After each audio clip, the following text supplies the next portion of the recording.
Bon, j'avais une ampoule Dell qui était défectueuse, je l'ai démolie pour analyser le circuit. Le contrôleur des Dell était assemblé dans la base de la lampe sur un petit circuit imprimé simple face de cuivré d'une seule face. Ici, on voit le côté non cuivré avec les composants par trou passant. J'ai détruit cette inductance-là, ça s'appelle BL2 en fait. J'ai indiqué BL1 ici par erreur.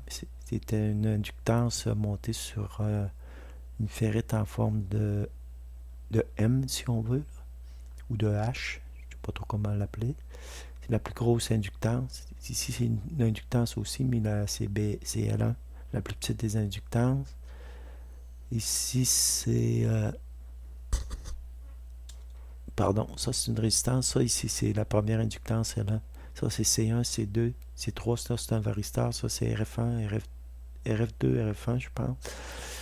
Et les condensateurs électrolytiques qui étaient couchés ici, je l'ai relevé. Côté composants cuivre, ici, c'est tous les composants qui sont montés en surface sont de ce côté-ci. Ici, c'est le pont redresseur. Ici, il y a des condensateurs et des résistances. Ici, le contrôleur un S96-3GA. Ici, c'est une diode TVS. Ici, c'est une autre diode de switching. Et voilà, c'est la majorité, pour l'essentiel, c'est ça qui est sur ce contrôleur. Et voici le schématique. Ça, c'est j'avais pas de schématique pour le contrôleur, alors j'ai mis la photo du contrôleur ici. Le transistor Q1 ici est à l'intérieur de ce contrôleur-là. Je l'ai dessiné pour vous montrer sur quelle broche il était branché. Le drain, c'est la broche 8. La source est sur la broche 3. C'est très important quand je vais vous expliquer comment ce circuit fonctionne. Donc, voici comment ça fonctionne. Lorsqu'on applique la tension 120 VAC sur l'ampoule, l'alimentation arrive par ici. Ces composants-là, RF1, RF2, c'est une seule... ça ressemble à une résistance ici. C'est ces deux composants-là, RF2, RF1.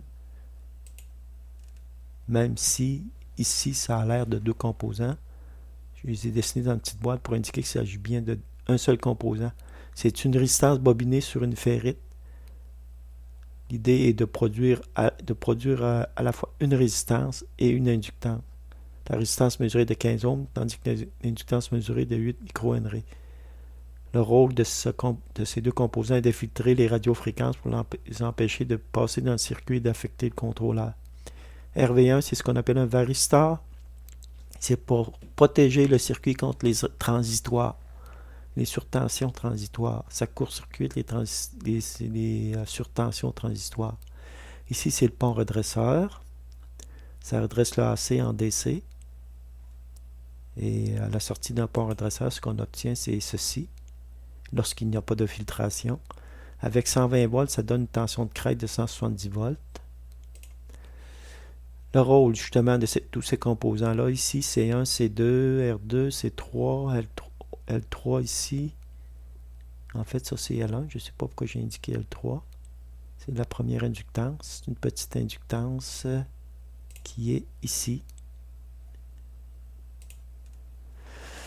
C'est de filtrer les ondulations.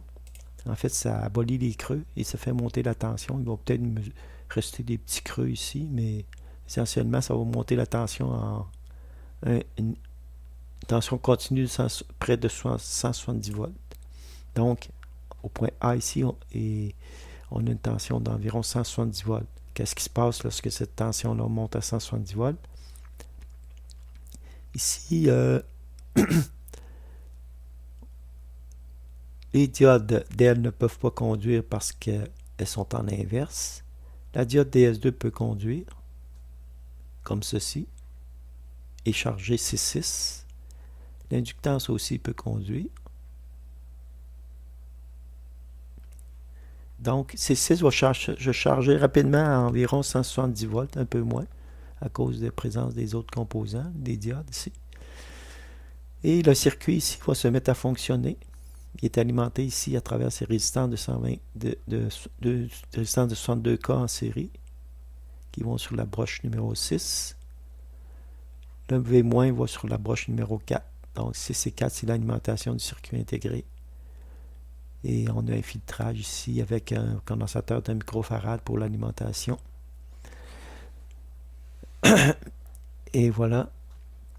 Donc alimentation V+ ici et VSS et V- ici pour le circuit intégré. Le transistor entre 8 et 3, drain à 8, source à 3. Le gate est contrôlé par le contrôleur à l'interne. Entre 3 et 4, c'est deux résistances ici en parallèle de faible valeur. À mesurer au multimètre, les deux, ça donne 7 dixièmes de ohm. Je vais vous expliquer à quoi elle sert plus tard. Et le VSS est sur la pin 4, comme je le disais, je crois. Et pin 5 sert probablement pour la constante de temps, R7, constante de temps pour l'oscillateur interne, qui contrôle la fréquence des impulsions. Parce que, voyez-vous, ce circuit fonctionne par impulsion comme ceci.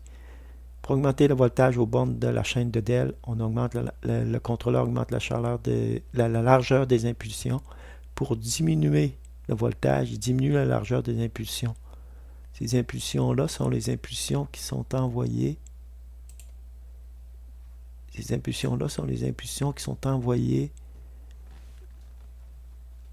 sur le gate du transistor ici. Bon, alors, qu'est-ce qui se passe lorsque le transistor entre en conduction? BL2 est connecté directement entre le point A et le négatif de l'alimentation. Donc, les 170 volts de l'alimentation passent à travers BL2, à travers le transistor ici. Donc, il y a un courant qui le courant à travers BL2 augmente selon une courbe exponentielle. Lorsque le transistor coupe, lorsque l'impulsion s'arrête ici sur le gate de Q1,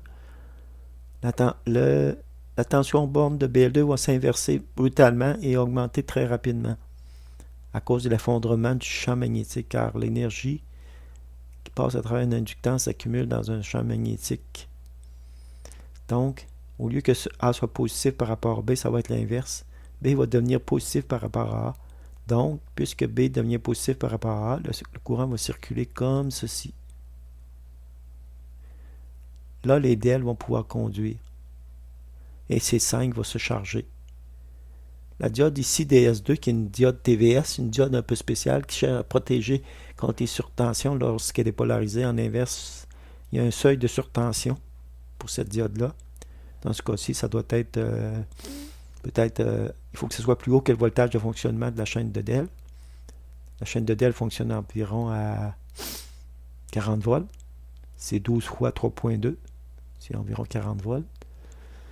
Donc, la tension de breakdown de DS2 doit être supérieure à 40 volts pour ne pas empêcher le fonctionnement normal d'ici.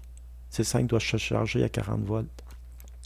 Et ça se produit au moment où ce transistor-là coupe et que la tension s'inverse aux bornes de BL2. Et le courant alors peut circuler comme ça, dans ce sens-là, comme une boucle ici. Ici, les résistances servent de sensor. Le circuit intégré mesure le voltage aux bornes de ces deux résistances-là qui sont entre 3 et 4, branchées entre 3 et 4. Et si le voltage est trop haut, il va diminuer la largeur des impulsions. Si le voltage est trop bas, il va augmenter la valeur des impulsions envoyées sur le gate. Et ce qui a pour effet d'augmenter et diminuer le voltage ici, sur C5. Donc, c'est comme ça que ce genre de circuit fonctionne. Le courant tiré par les DEL à 3.2 volts est de 250 mA. J'ai mesuré au bord d'une seule de ces DEL quel était le courant à 3.2 volts et c'est 250 mA. Donc, il y a 250 mA qui circulent à travers la chaîne de DEL ici. Et voilà comment ça fonctionne.